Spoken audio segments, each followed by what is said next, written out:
It seems that you've been living two lives.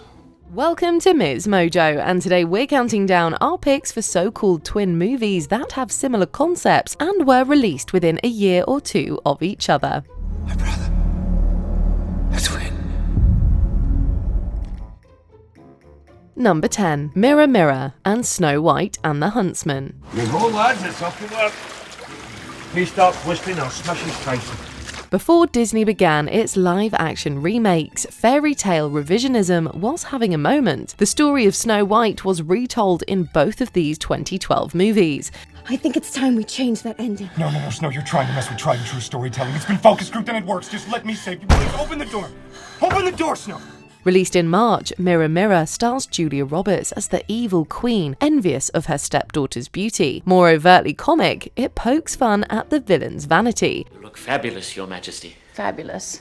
Brighton, I haven't even begun to get ready yet. Well, then one can only imagine how fabulous you Shut are. up, Brighton. With pleasure. Huntsman, starring franchise fixtures Kristen Stewart and Chris Hemsworth, went a more violent and dramatic route, leaning into the high fantasy element. Both movies offered something different, finding success at the box office and even competing against one another for Best Costume Design Oscar. Then let them come.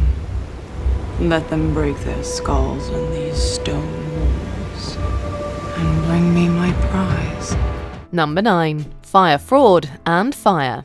I remember just leaving this place and looking at this image of the campground for the first time, feeling what an epic failure really is. The 2017 Fire Festival, which was a failure in every possible way, represented a new low in unearned hype and the smoke and mirrors of social media influencing. This disastrous music festival was the perfect subject for an investigative documentary. There's this idea that this is the model of success in the millennial era. You can become the biggest, buzziest company in the world, where if you have this moonshot vision and you figure it out later, because, why couldn't you do it? These dueling documentaries about the disastrous music festival also told a meta story about dueling streaming services. Netflix's Fire had been hyped for months when it dropped on the service in January 2019. Hulu took a guerrilla approach, releasing their version just days ahead of them with little ramp-up. Everybody fully believed that we were going to put on an event that was going to change the landscape and deliver an experience people will talk about for years. There was no hidden secret, there's no hidden agenda. We're all like, whatever it takes, we are all in, and let's go and make this happen. Allegations of unethical methods flew back and forth between the respective teams behind them. While Fire got better reviews, both might be essential in exploring an event that soon became legendary. Is it in a way, a testament Billy's success as being a P.T. Barnum and literally getting people into the tent? Yeah, he says it in the movie. This will be a case study that's studied, in the future. Number 8. Dr. Strangelove and Failsafe. And the Lord said, gentlemen, he who is without sin, let him cast the first stone.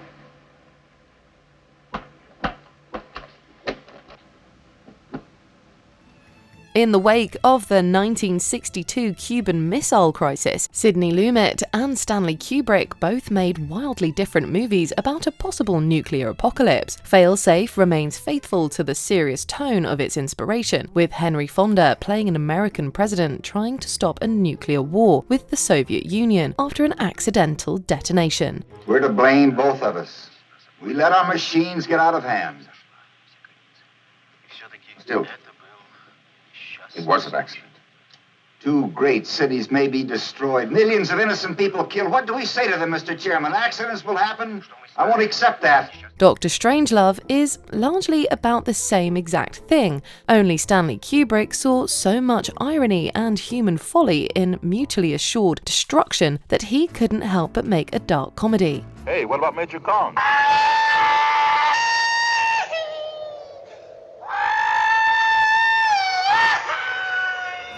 The similarities between them did not go unnoticed. Both released by Columbia, Kubrick actually tried to sue, saying that Failsafe too closely resembled the book they had adapted. Gentlemen, you can't fight in here. This is the war room. Number 7. Friends with Benefits and No Strings Attached. No relationship. No emotions. just sex. Whatever happens, we stay friends. Swear. Swear. Swear. In both of these modern rom-coms, two friends try to balance physical intimacy with no emotional attachments. It goes about as well as you'd expect. Why are you messing everything up? That's what people do. Emma, they buy each other flowers and they go to museums and they You don't... know me. This stuff freaks me out. Friends with Benefits stars Mila Kunis and Justin Timberlake, while No Strings Attached features Ashton Kutcher and Natalie Portman. Although they both had similar success at the box office, Kunis and Timberlake's version of the story fared much better with critics. Don't try to compare us to another bad little fad. I'm the Mac and I'm bad. Give you something that you never had. I'll make you jump, wiggle and shake your rump. Cause I'll be kicking up something that makes you wanna jump. The movies shared more than a premise though. Mila Kunis and Natalie Portman were just coming off the psychological horror hit Black Swan. Meanwhile, Portman's co-star in No Strings Attached is Ashton Kutcher, Kunis's former co-star on That 70s Show, and also her future husband. You're getting married? Remarried. That's our second remarriage. Well, this one's gonna stick, right? Yeah. Number 6. White House Down and Olympus Has Fallen. It takes 15 minutes for your armed forces to reach the White House. We took it down at 13. There must have been something in the water in Hollywood circa 2012. Around that time, two separate movies about a hostile takeover of the White House went into production. I got 3 rounds. Tell me you got some weapons in the residence. No. You usually have 2 agents right there with machine guns. We got some knives in the kitchen. What? They're big knives. Great, and you can make me a sandwich. White House Down stars Channing Tatum as a Capitol police officer fighting back against assassins who overtake 1600s Pennsylvania, with a president played by Jamie Foxx. Olympus Has Fallen sees a president played by Aaron Eckhart defended by Jared Butler's Secret Service agent. Sorry about the house, sir. It's okay. I believe it's insured. If you're wondering which one wins the White House takeover contest, you might be disappointed. Both movies received similarly lukewarm reviews and did respectable business at the box office. Gentlemen, we're on lockdown. You can't be in here. Let's go. I said we are on lockdown. Can't hear you, man. Gotta be kidding me. Movie time is over. Shut this down. Number 5. The Matrix, Existence, and the 13th Floor. I'm feeling a little disconnected from my real life. Kind of losing touch with the texture of it, you know what I mean? As more and more people engaged with the internet, virtual reality and simulations became a hot sci-fi topic at the turn of the century. At least 3 major releases explored the anxiety of living life in a simulation. The Matrix and its philosophical red pill, blue pill drama still dominates our cultural understanding of this fear. You take the blue pill, the story ends. You wake up in your bed and believe whatever you want to believe. You take the red pill, you stay in Wonderland, and I show you how deep the rabbit hole goes. The underrated Existence by David Cronenberg is a lot weirder and even more grotesque in its story of a woman pursued through virtual reality. The 13th Floor, yet another 1999 release about danger in simulated environments, featured a simulated Los Angeles set in the 1930s.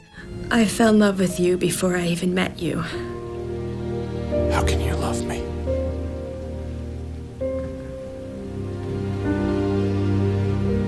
I'm not even real. You can't fall in love with a dream. All of them were worth a look, but unsurprisingly, The Matrix is the most successful, both critically and commercially. Neo.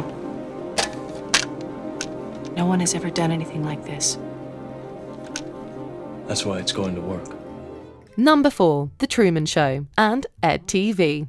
I don't know about this whole 24-hour TV thing y'all got going, but if you are going to go forward with it, this is your man. In the late 90s, reality TV was still in its nascent stage, seen more as a dystopian oddity than a true cultural phenomenon. These 2 movies were a response. Truman, where are we going? I don't really know. Guess I'm being spontaneous. The Truman Show stars Jim Carrey as a man who experiences a spiritual crisis when he realizes he's been the unwitting star of a TV show since birth. All of his family, friends, and neighbors are actors. Then who am I? You're the star.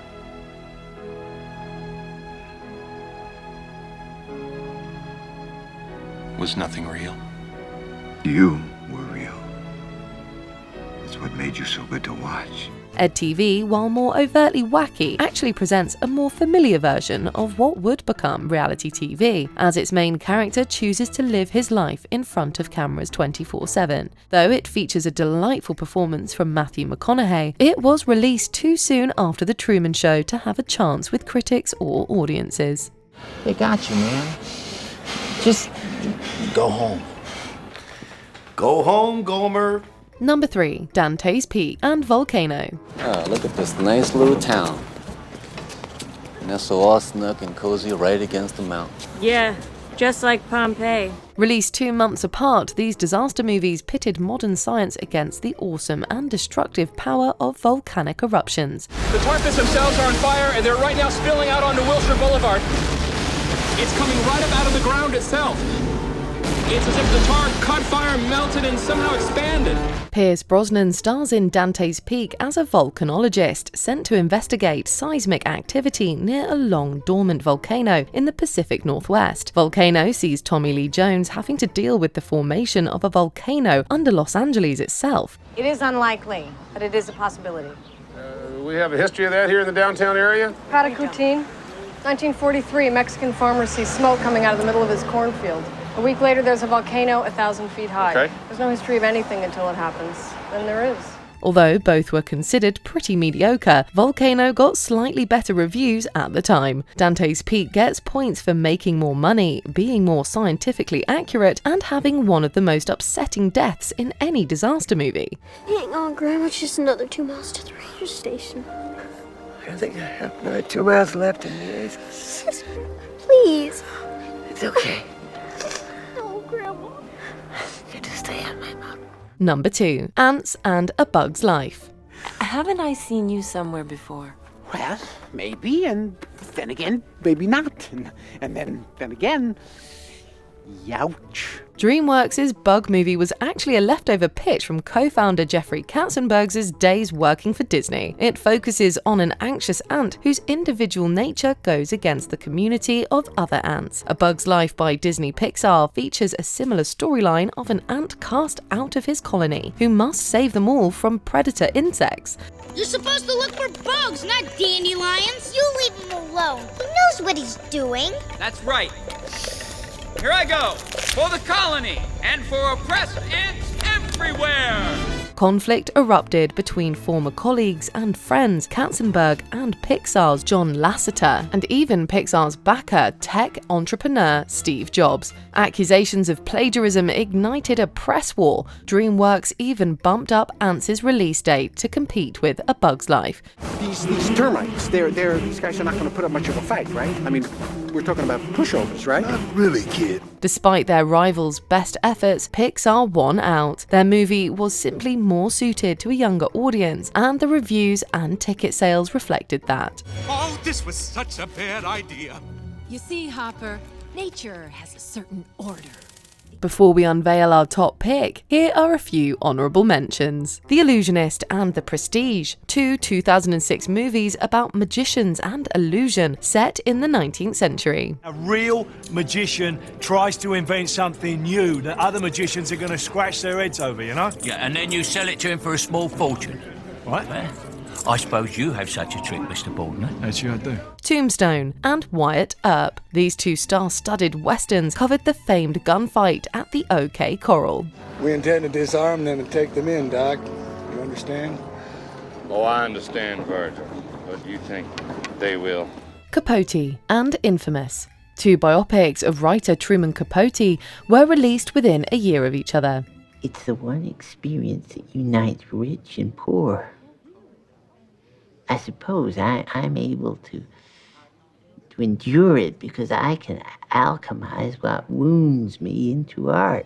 Happy Feet and Surf's Up. Animated penguins were all the rage. And any other skills besides surfing? Like what? Like singing and dancing? Yeah.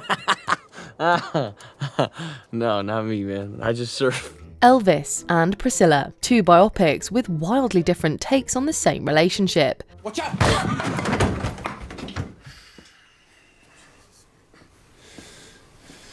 I'm sorry, baby. Are you Okay, I'm sorry, baby. I got my mama's temper. I'm okay. Before we continue, be sure to subscribe to our channel and ring the bell to get notified about our latest videos. You have the option to be notified for occasional videos or all of them. If you're on your phone, make sure you go into your settings and switch on notifications. Number 1. Armageddon and Deep Impact. All right, this is the most important story of our lives. Let's not muck it up. Your preference might depend more on what you value most in a movie like this. Do you want scientific accuracy and human emotion? Or do you want to see the crash, boom, bang of meteor debris raining down on a city and see a bunch of rowdy guys go into space? Yeah, I remember this one. It's where the coyote sat his ass down in a slingshot, then he strapped himself to an Acme rocket. Is that what we're doing here? Rocket. No, really, because it didn't work out too well for the coyote. Armageddon and Deep Impact both present two vastly different versions of the same story. How do humans respond to a world-ending meteor?